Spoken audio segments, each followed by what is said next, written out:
If you are somehow unfamiliar with MudRunner and or SnowRunner, and I described the game to you as being a game where you're required to deliver parcels and equipment to people across difficult and varying terrain using a collection of vehicles, you might perhaps visualise something along the lines of Postman Pat. But I'm telling you now, even Pat couldn't always deliver on time here.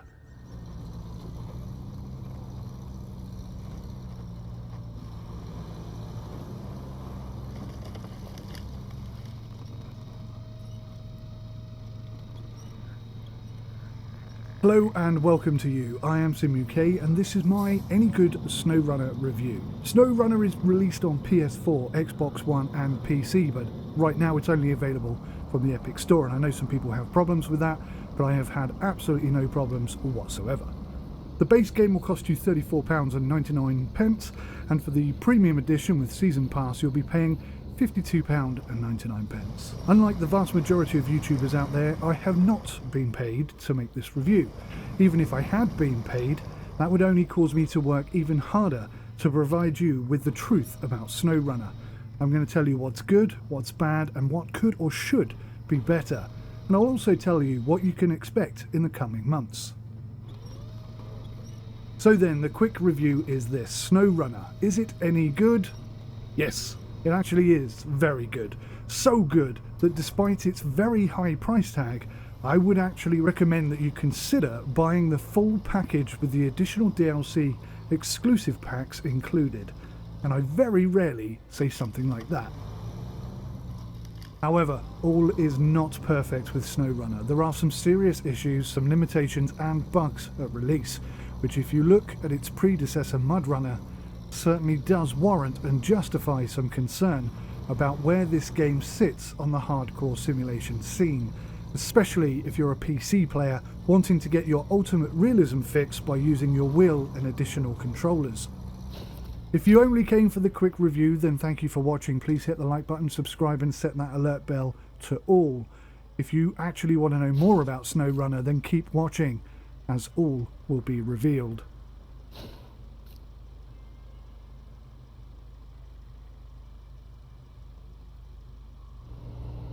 So in SnowRunner you effectively play as an off-road specialist. You're tasked or asked to help recover a local community after a serious storm. The storm has damaged roads, bridges and communications and cut people off from supplies. Maps are difficult to navigate, and to start with they are covered by fog. This fog can be removed by reaching lookout towers, but that's not as easy as it sounds. Once revealed, you can see across the map there are a number of tasks, challenges and more involved missions for you to complete. Each one allows you to earn cash, rank up and unlock new areas, missions and equipment. The base game starts in Michigan and very quickly expands to include the first map of Alaska. There are 3 zones in all, and each one has a collection of 3 to 4 maps, and you can pass between them via these tunnels. Unfortunately, you cannot actually drive through the tunnels. That would have been a nice feature. Instead, you simply teleport through them, taking with you trailers and loads that you might be carrying. Carrying trailers and loads through these tunnels is essential for some of the more involved missions. The tasks, though, are very much simple deliveries, chauffeur jobs, recoveries, and sometimes the odd rescue mission. A majority of your time will be spent repairing bridges, communication lines and pipes, or clearing landslides and debris, thereby unlocking roads and routes around the map. You can also pass vehicles between areas and maps via the Garage Retain feature. This is a new feature that has been added to SnowRunner.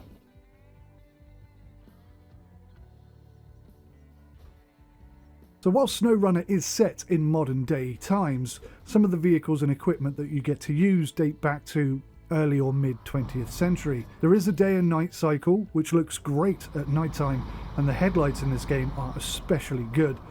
Upgrades here really do make a huge difference.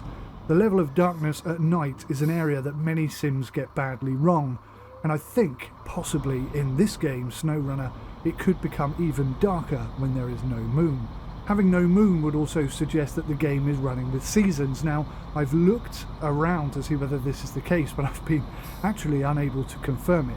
I believe there is a seasons element to this game, as there is a date element to this game. I'm not sure what changes you could expect as the seasons change, as I haven't really progressed far enough into the game to see any difference. Perhaps you're going to get more badly swamped areas, more landslides, who knows. There is also a very much non-simulated element to date and time, which allows you to swap the time of day with no penalty whatsoever.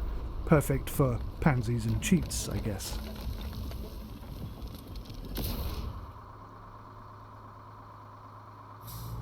You will start the game with a basic 4x4 off-road vehicle.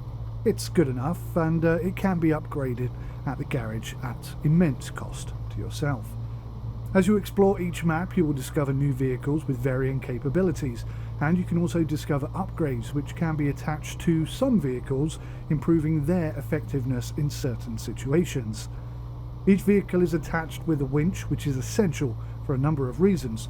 One reason is for recovering vehicles, both your own and other people's. It allows the winch to be connected to various places on each vehicle, and doing that will give you varying results. You have to consider the weight of each vehicle, obviously, otherwise you'll be pulling yourself closer to the stricken vehicle instead. The basic winch requires that the engine is working and running. Now this can be upgraded so that it has its own power supply, and when you roll your vehicle, it will stall the engine, which basically means on the default one, you will have no winch. If you do have the upgrade, you can obviously right your own vehicle by using the battery supplied with the winch. But this is a feature that I don't really like in the game. Rolling the vehicle should not really result in the engine stalling. Okay, maybe if you damage the engine, then that's something you need to consider. But I think you should still be able to start the engine despite the engine being on its side, at least for a short amount of time. Now the game also promotes numerous trailers which each have their own attachment requirements. They can be found located all over the map or simply bought from the trailer store. Some trailers allow you to connect multiple trailers in a convoy, and some allow you to attach equipment, which includes different trailer types which are suitable for different jobs. There are low loaders, auto loaders with cranes, specialist equipment like this thing, and also fuel which can be carried in fuel tanks on the vehicle itself or in a trailer. Trailers can also be detached, so you can leave certain items at strategic locations like repairs and fuel. Fuel consumption in this game is very high, perhaps a little too high, but it certainly does make planning an important part of the game. There are no difficulty settings in SnowRunner. There's just one basic level of difficulty, which is set actually quite high. It will take experience, planning and having the right equipment in order to be successful here. There's also no AI or NPCs in the game per se. You are given jobs by other people, but you never see, meet or greet them.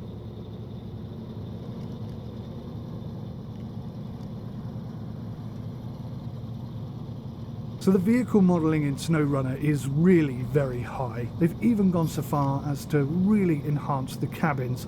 They've had a massive overhaul, and each vehicle has its own unique and quite detailed cabin. You can see your own character in the cabin, and that's both in third person and in first person mode. And the rendering distance here is exceptional. The detail on the trees, the terrain, the water is just amazing, and there are a number of different surfaces which each have their own sheen and shine. You've got tarmac, water, mud, snow and ice. Snow and ice being two new features to SnowRunner. The reflections on water and muddy/wet areas are very good, and overall the environment is incredibly realistic and very, very pleasing. Now the game does promote different weather elements. There's rain, which sort of has a droplet effect on the top of vehicles, but you don't really see it on the floor, and you certainly don't see anything on the windows themselves. You do not need and do not have windscreen wipers in this game, a massive feature that should have been added and isn't. I would love to go through a dirty, muddy puddle and have my windscreen wipers on, frantically trying to get a glimpse of a safe bit of land ahead of me. Rain does not affect gameplay. It doesn't melt the snow, it doesn't create more ice or make mud wetter and stickier and deeper. It's a bit of a shame. Maybe it's something that's going to come in the future, but certainly right now rain does nothing at all. If you're in Alaska, then you will experience snow, but again, snow doesn't build up over time, it doesn't cover your tracks if you're relying on your tracks to get back.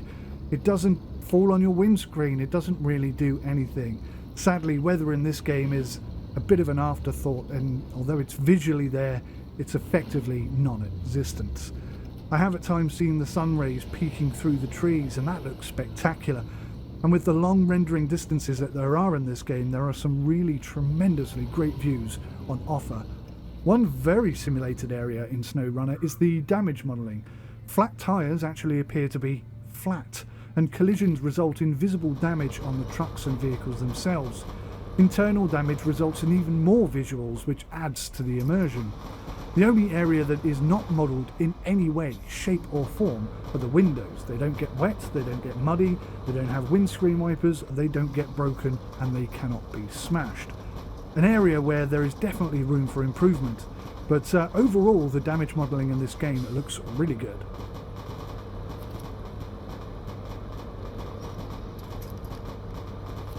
Now, in a game like this, physics are absolutely essential. And visually, the vehicle physics are excellent. The movement, the suspension and the braking, all a very high standard. I've got to say that speed of some of the vehicles is actually quite low. At least the sensor speed is really quite low.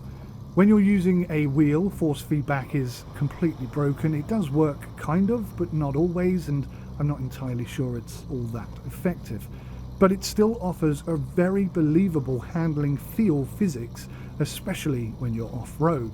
I've got to say it's not so good when you're on the tarmac. It's a bit unstable and wobbly. Now, this could be in some way related to the tyres that are on your vehicle. Perhaps having just come off a muddy area, they're caked in mud and therefore a little bit less responsive, but even when you drive for some distance it doesn't seem to change very much. It could perhaps be the tyres themselves. There are a plethora of tyre choices available in this game, and as some of them are basically road tyres, you would think that they would be better suited to driving on the road, but quite often that isn't the case. When it is icy, the road simulation is pretty well implemented. Speed and quick directional changes are definitely a bad idea in icy conditions, but you can put chained tyres on your vehicle and that will help a lot, not only in the ice but also in the snow. Collisions and obstacles are also dealt with really quite well. Some tree branches might be a little too tough to break in my humble opinion, but on the most part this is a very realistic part of the game. Another area that really impressed me was the tree physics themselves. They're essential to traversing muddy and difficult terrain areas. They can bend and even snap. Sometimes when they're on the floor they can still be utilised to pull the truck along, but they will eventually be completely destroyed, making them totally unusable. This makes picking your route even more important in SnowRunner. You might use a collection of trees in order to get to a location, but if you've destroyed them, then they won't be there to help you get back out. Damage can be sustained a little bit too easily in the game.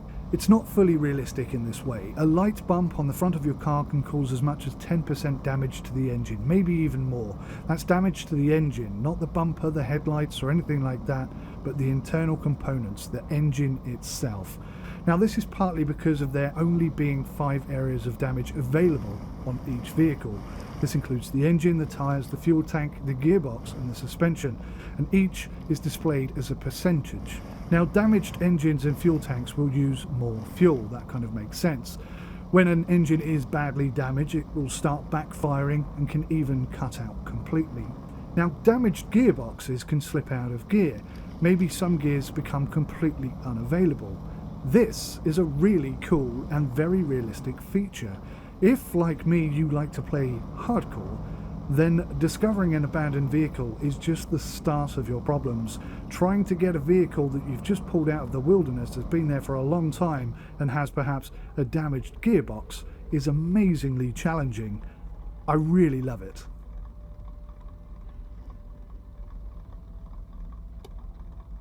Now, the different terrain conditions vastly affect the way in which vehicles behave. Water has current, so it can push you downstream. You have to consider this, especially in deeper water.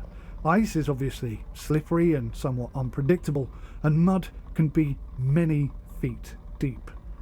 The terrain deformation physics are not perfect, but I'd say they're much better than they were in MudRunner, and they are certainly good enough to be considered realistic. Ice can turn to wet, mushy snow, and then if you keep pushing it, it can also turn into mud.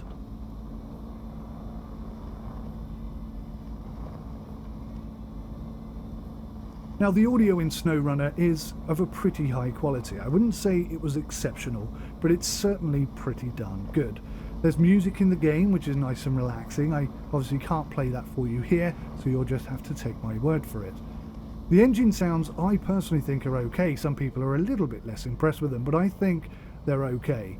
Perhaps, if I were to be critical, I'd say they are a little bit quiet, and there is space there. There is an area where some more audio would definitely help with immersion. An example would be when you're driving a vehicle that has a damaged gearbox and it slips out of gear. There's no crunching or grinding or any really audio information to convey that the vehicle has slipped out of gear. Some sort of additional audio information in a situation like that would be fantastic in order to convey that something different has happened. Now, not that you get much chance to listen to the ambient audio in this game, but it's actually pretty good. There are birds, crickets, even frogs, and I think I possibly heard some wolves. The only thing really missing, in my humble opinion, is the occasional strong wind sounds, like maybe the weather gets bad and the wind picks up. But because the weather system in this game is not really a thing, let's say, that's probably why it doesn't exist. But if they were to add strong winds every now and then, maybe strong enough to shake and rattle the vehicle itself, that would be fantastic. Now, whilst I'll say the collision audio is okay, sometimes it seems a little too generic for me. There's a short, sharp bang, and then the resulting damage information pops up. It would be nice, in my humble opinion, for immersion purposes, if damage audio reflected the surface of the collision. So if you bumped into another vehicle or a piece of metal, then you would hear some sort of metal scraping as well as just a bang. But as it is, I guess it's okay. Now, the UI in SnowRunner certainly has been modernised. It's far more appealing and intuitive than it was in MudRunner, but it is still unmistakably MudRunner's original and unique UI system. The UI as such is not always intuitive and not always helpful, especially when it comes to tasks and missions. It kind of lacks concise information about active missions, drop-off locations. At times, it doesn't quite work as well as it should. Now, this could and probably is just a bug, and it maybe only happens 10% of the time, but it's something that can cause a lot of confusion and, as a result, a lot of frustration. Now, there's no character customization at all, despite you being able to see your character in the cabin, but each of the vehicles has a vast array of attachments, upgrades, and some cosmetics and reskins that you can apply. Most of them are purchased, but some can be found in the wild and attached for free, but that's only the first time that it can be attached for free. Thereafter, it does unlock it within the garage and is then available for you to buy and attach to any future upgrade vehicles that you want to apply them to. Now, part of the DLC Mega Pack is a Canadian region resettlement aspect, and it will allow you to watch as the buildings evolve. So you take equipment and tools to the builders and they will build the buildings in front of you. Now, whilst this isn't anything that you have control over, it is environment customization to a point. I think it's a really cool feature and something that I'm really looking forward to. Another reason why I suggest you consider going for the full package rather than just the base game. Now, controller keybinding in SnowRunner is definitely where this game hits a massive failure mark for me. Keybinding for wheels is completely broken as it is. It's badly implemented and it's really quite poorly thought out. There are simple things like being able to switch between first-person cam and third-person cam, which is not currently bindable. You cannot bind it to something on your wheel. On the keyboard, opening the map is done by pressing M, and then you press M a second time and it closes. So whilst you can bind a button to open the map on your wheel, you won't be able to close it using the same button afterwards. This requires you to lean forward over your wheel and press M or escape on the keyboard. There's also no option to bind a key for the engine, again requiring you to lean over your wheel in order to press the keyboard to turn the engine off. And that is quite important in SnowRunner, because even leaving a vehicle in idle, you will be wasting fuel. The crane element in SnowRunner has binding support, but what it doesn't do is offer axis support, so you cannot use a joystick for it. What it requires instead is each direction to be bound to a single button, so an axis is actually regarded as being a button, which makes using a joystick unusable, because you might think you have up, down, left and right, but actually you have axis up and down and axis left and right, which means you only have 2 buttons. So if the only thing you want to do with the crane is lift it up and move it left, then you're fine. But if you want to actually move it around in a realistic way, you have not got that option in SnowRunner. Furthermore, there are absolutely no calibration tools available. There is a sensitivity setting, but it's pretty pointless. Steering already feels pretty good though. That is one thing I can say. When you do get your G29 set up and working, and I've got tutorials up on YouTube that you can go and watch if you're having difficulties, I hope it helps you. But in order to get real one-to-one steering in this game, at the moment at least, is almost impossible. But I reiterate the fact that once you do get it working, the G29 feels pretty darn good in this game. The accelerator though does have a dead spot, and then it just suddenly springs into life. It lacks the finesse of a throttle control. It's a shame when you're trying to be so careful, and the same applies for the brakes. Now there's a big issue here. Despite having an accelerator, a brake and a clutch, and all of those 3 things being represented in the game, if you put the game into its default gear, which is automatic, hitting the brake will actually cause you to reverse. So if you're trying to carefully navigate up some very rocky, dangerous areas where you don't want to fall into a massive lake that's to the side of you, and you accelerate hard to get up a bit of the rock and then suddenly hit the brake because you don't want to go off the edge, you're holding the brake and thinking, whew, that was close, I did well there. And before you know it, the car's reversing back into the water. It's a real problem, and it's definitely going to have to be fixed.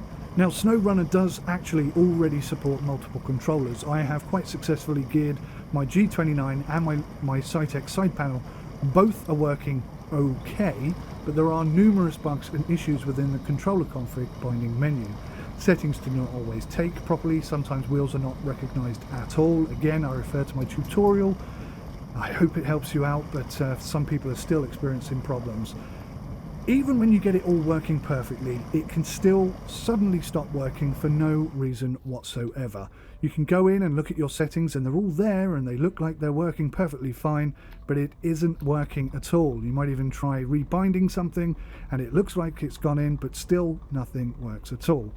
The simple fix for me at the moment is to rebind anything in that list of bindable buttons that is not currently bound to anything. That's really important.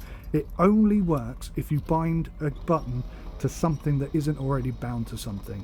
So maybe just switch your X button to something that's not currently bound to anything and then switch it back to what it was before. That seems to reset the default controller config file to be your custom one, and then hopefully it will all work after that.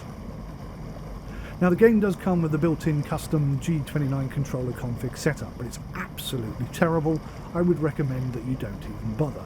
That being said, I did use it first, and maybe that is the difference between my setup and how I've got my G29 working and other people's setups where they're still having problems. Please, I urge you to go and check out that tutorial if you are having problems, and I do hope that it helps you out.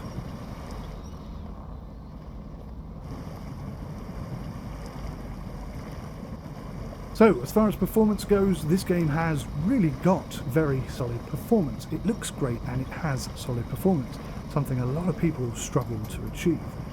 I have noticed, but it's only occasionally, a sporadic in-game stutter, and I think it's possibly occurring when the game is auto-saving in the background. Stability is not quite 100%. I have had a couple of crashes and a few issues, but I'd say that it's close enough not to be a serious concern. There are loads of bugs in the game right now, and it's something actually that really pisses me off. Now, I don't swear very often, especially on my channel, but I am really quite annoyed with this. They have spent so much money sponsoring big YouTubers to review, as I say that laughably, SnowRunner. Now, none of them so far have highlighted the bugs and issues that are in the game. So it's kind of like a cover-up in my eyes. Now, I know we are in a worldwide lockdown with COVID-19 and what have you, but why not save that money, or better still, pass it on to us, the consumer? Why didn't they say, we're going to give 10% off the price of the game because we know that there is no wheel support for consoles at all, and there is bare bones support for PC controllers. We also know there are a load of bugs and issues in the game, and we will get them fixed as soon as we can. So, as a sign of goodwill and compensation, here's a small discount to you. No, instead they decided to pay even more money to their lapdog reviewers in order to not talk about the issues in this game. Worse still, these paid reviewers are all using the profile provided with about $200,000 in their account, so they are just buying the best of everything and going, wow, look how cool and easy this game is, it's amazing. Well, that's complete bullshit. You will be stuck 2 feet in the mud, clinging to a tree and hauling yourself 1 foot at a time. And you'll be doing that just to unlock a watchtower and earn a 5-second cinematic scene, which in my humble opinion is simply not enough. They need to extend that. They need to make that much more grandiose and some sort of reward for all the effort you've put into getting there. No, this is not a fair representation of the game. This is nothing more than a promotional video. And it really annoys me that they keep doing this. And what annoys me more is that you guys are out there believing this rubbish. Anyway, there are plenty of YouTubers out there, small ones predominantly like myself, who give honest reviews. I really hope you guys give us some support, give us some likes, give us some shares, give us some subscriptions. We are doing our best to give you honest reviews, and those guys are being paid to effectively lie to you. And that does annoy me. It always has annoyed me, and it still annoys me today. Now, there are some missing features in SnowRunner. The biggest problem for me is that there's just one profile available, which is a really terrible, bad decision. It's a terrible shame. For example, my daughter really wants to play this game. I want to play this game, and I want to play in really hardcore situation, which is what I'm currently doing. But I also want to test things so that I can review it to you and, create scenarios and give you tutorials and stuff like that. I can't do that very easily with just one profile. Now, I want to play in super duper mega hardcore mode, but my friends, they want more of a chilled out kind of gameplay, which is fine. So what I'm basically saying is that we need a minimum of 4 profile options, 4 game save options for SnowRunner. It's not a massive request, it's something I hope they can implement, but definitely it's missing from the game and it should be in there. Now, speaking of hardcore mode, I really wish there was a hardcore mode where auto-moving a vehicle to a garage is simply not available. You roll it, flip it, land it in some massive water, you're going to have to go drag it out of there somehow. I'd also like to see fuel and repairs not being free, and vehicle swapping should only be available when you're nearby to another vehicle. Now, in order for that last one to actually work, that would involve you being able to get out of the car and actually walk around on foot. That's not going to happen, but my God, would that be cool? How cool would that be? Having to swim across the river to get to your truck so that you can drive back to your car and drag it out. I'm getting excited by the idea already, but we're never going to see that, unfortunately. So the base game offers quite a lot of game, and there is a lot of free content that's been promised and is coming in the coming weeks and months. That's pretty cool. The base game will also allow mods, which means maps and equipment and challenges and tasks and who knows what. I've got to say, $35.99 for this game is quite a lot. I mean, it's expensive, but you're actually going to get a heck of a lot of game. Even in the base game, you are going to get a lot for your money. But the DLC expansion pack offers considerably more, and I don't just mean in terms of content. One of the key things that you're going to get is a vehicle, I think it's called the Khan 39 Marshall. This thing is a beast. Especially in the early vehicles, this thing is the most unbelievably capable vehicle, and you can only get it in the DLC pack. Now, that's not by chance, that is by design. This vehicle alone can do more than 5 other vehicles could do together. It's already incredible, and if you upgrade the engine, this thing is darned near invincible. It can roll, because it's got these big spongy wheels and very, very increased suspension, and you can also buy an upgrade to the winch, which will have its own battery, so then if you do roll it, you can self-right yourself. But it seems, at least so far I've been unable to, you cannot officially tow anything with it. I even went to the garage and added a tow bar to it, but still no, it won't attach to anything at all. And this is where the game UI lacks a little bit. There's no explanation as to why the tow bar cannot be used. It might just be that the massive spare wheel that's attached to the back of the truck is getting in the way of it. I'm still testing, and it's part of the reason why I really do need a spare profile so that I can test this stuff out and figure out what is really going on. But there is an awful lot of other stuff that's going to be coming in the next year as part of the season pass. So I really do recommend that you at least consider buying into that. Now that's something I never say. I never say anything like that. So I mean, really take that as a strong positive for this game. Now, longevity. How much time do you have to play this game? Well, do you know what? It's completely free and optional and open. When a task has been completed or a challenge has been completed, that's it. It's done and gone and it's lost forever. But it sounds like they're going to be producing and providing an unlimited number of tasks and challenges and options over the coming weeks and months. So new stuff should theoretically possibly appear on the map. Now, the maps are not that big, so it's quite possible they're going to get a little bit repetitive. But then we've got modding. And if modding allows for additional maps and additional challenges and tasks and stuff, then the longevity of this game is theoretically endless. Replayability, now that's something quite different. If I've gone through and I've completed everything in the game, how compelled am I going to be to reset my profile and go back to that default first vehicle? Honestly, not very. But if there was a new map, then yes, I would be happy to start again from the beginning. So there is some replayability, but in order to complete the game and go back and start it again, I don't know. I'm not sure I'd be that compelled. But I could be wrong, because I am having an awful lot of fun playing this game.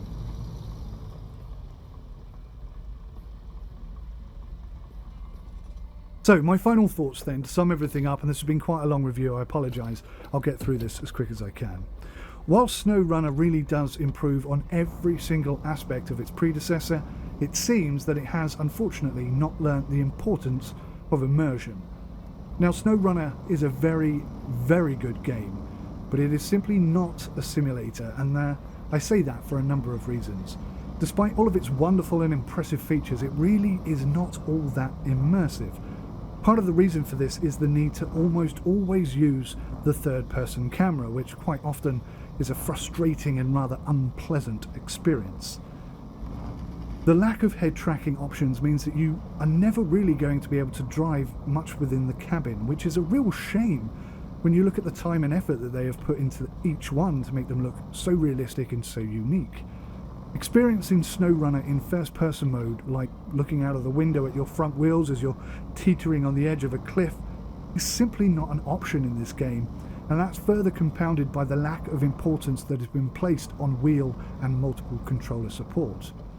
The fact that the cranes cannot be bound to an axis further highlights the lack of PC-based simulation that SnowRunner appears to be perfectly designed for. And as such, for us hardcore sim players, we will feel endlessly detached and somewhat disappointed with the whole SnowRunner experience. That's not to say that we're not going to have an awful lot of fun, especially if we enforce upon ourselves a hardcore mode. Now, I personally would love to see a hardcore mode introduced to SnowRunner, with full head tracking or maybe even VR. That would be nice, but certainly not essential. A hardcore mode would, though, remove the ability to warp a vehicle back to the garage and have it repaired and refueled for free. It would stop the ability to hot swap between vehicles at will and introduce a character model that allows you to get out of your vehicle and walk around. You could assess situations, stand up on a ledge and guide your multiplayer buddies. You could even introduce food, sleep and water needs. You could boost the economic and financial side of the game so that permadeath and bankruptcy became serious considerations. But alas, I know I go too far. That really would be the ultimate off-road simulation adventure, but what we have in SnowRunner is a nice, challenging off-road game. And it's a very good game, but it really isn't a simulator. Now, one thing that I have neglected to mention in this game, you may or may not have noticed, is multiplayer. Now, although I have a couple of friends who we are trying to hook up and play multiplayer, the current situation in the world means that getting all of our schedules to align is proving to be quite difficult. So unfortunately, I haven't even experienced multiplayer yet. I have watched some multiplayer, which gives me some insight as to what it's like. And whilst on the most part it looks really very good, I have noticed there is some glitching, some lag, some bugs, and some issues surrounding it. This is all stuff I'm sure will get ironed out in the next couple of weeks or months. But please keep watching the channel, as some multiplayer gameplay will be coming soon. So thank you so much for watching. I hope this review proves helpful to you and maybe helps you make a decision on whether or not you want to buy SnowRunner and which version of SnowRunner you want to buy if you decide that you do. Please, please, please don't just go away. Leave me a comment, hit the like button, share this video with your friends, and if you really like what we're producing here, please do subscribe and hit that little bell and get all notifications for future content on Sim UK. Thank you so much for watching. Please do take care of yourselves in these tricky times. Take care. Till next time. Goodbye.